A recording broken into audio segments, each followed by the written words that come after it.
Okay, sorry, I have to talk about this. I was one of the people who actually really liked the recent Nintendo Direct, and I thought the announcements were pretty good. Mario Galaxy Collection, new Yoshi game, release dates for Metroid Prime 4 and Hyrule Warriors, along with some more info for Kirby Air Riders. Overall, it was a pretty solid Direct. But there was one thing revealed that I personally think is one of the worst and most scummy business decisions from Nintendo yet, and that is the Virtual Boy Nintendo Classics library. Nintendo Switch Online has always been very controversial, mainly for the terrible netcode, but over time, as they added more benefits, Nintendo Switch Online has gained a lot of value. $20 a year for all of this is honestly not bad at all, but of course they also eventually added the expansion pack for an extra $30 per year. And when it was first released, it was definitely not worth it. You got N64 games and Sega Genesis games on top of everything else from the previous tier. Yeah, 30 extra bucks for some ROMs on an emulator is pretty fucking stupid. But thankfully, again, over time, the expansion pack has gotten a lot more value. Game Boy Advance games, DLCs for Mario Kart, Animal Crossing, and Splatoon, and on Switch 2, you get the Switch 2 edition upgrades for Tears of the Kingdom and Breath of the Wild for free. Oh, and how could we forget the GameCube library? So yeah, that $50, while still not great,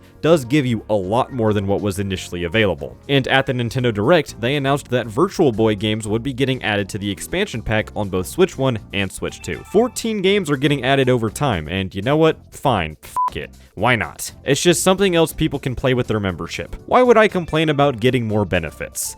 Well, there's a pretty big catch for this whole thing. The Direct also revealed this Virtual Boy replica. It kinda acts as one of those cheap smartphone VR headsets where you slide your phone in and the lenses create a sort of 3D effect. This is kind of the same thing, but instead you slide your Switch or Switch 2 into the headset. It's a cool novelty thing for collectors, and hey, if that's not your thing, you can also purchase this cardboard model, which is actually very reminiscent of the Nintendo Labo VR kit. Crazy how I'm even mentioning Nintendo Labo in 2025, like who even remembers that?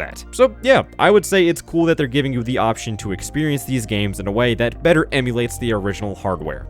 But actually, it's not an option at all. It's subtly mentioned in the Direct that you need to have one of these accessories to play Virtual Boy games, which may seem like a dumb moment, but these are very old games, and while yes, they did require the 3D effect to be played back then, many fans have created 2D emulations of these games so they're playable without the headset. And there are only 14 Virtual Boy games that Nintendo plans on releasing, so I know it wouldn't take that long for Nintendo to basically do the same thing that their fans have been doing. But whatever, at least this Virtual Boy accessory is pretty affordable, right? $100. Holy shit.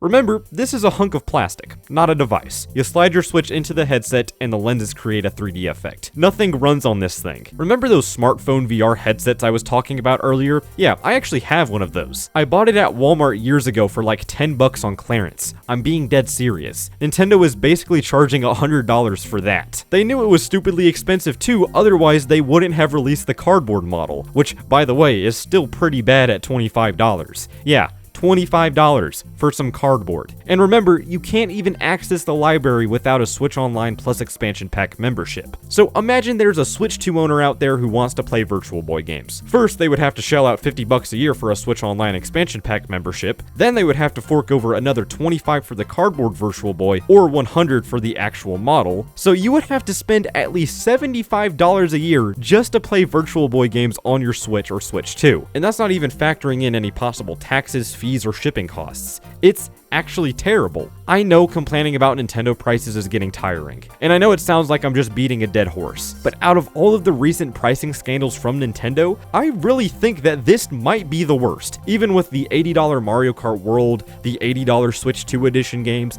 the $70 Mario Galaxy Collection, and even the $20 Donkey Kong DLC that barely adds anything to the game. Even after all of that, requiring people to buy a $25 piece of cardboard or a $100 piece of plastic to play some ass old ROMs that you still need to buy a $50 membership to even access is diabolical. Truly, it's terrible. If you want to buy any of this, go ahead. Buy whatever you want. It's your money, not mine. It's just that I cannot see how the casual Nintendo consumer would even consider buying something like this. Not only is it a greedy decision from Nintendo, it seems kind of tone deaf in a way. Like, the Virtual Boy was the least popular Nintendo console, and it hardly had any games. So now you're having people buy extra shit to play them when the other game libraries only require the membership? It seems weird. No, it is pretty fucking weird. So yeah, that's pretty much all I have to say for this one. Let me know what you all think about this Virtual Boy thing in the comments down below. But that's all from me.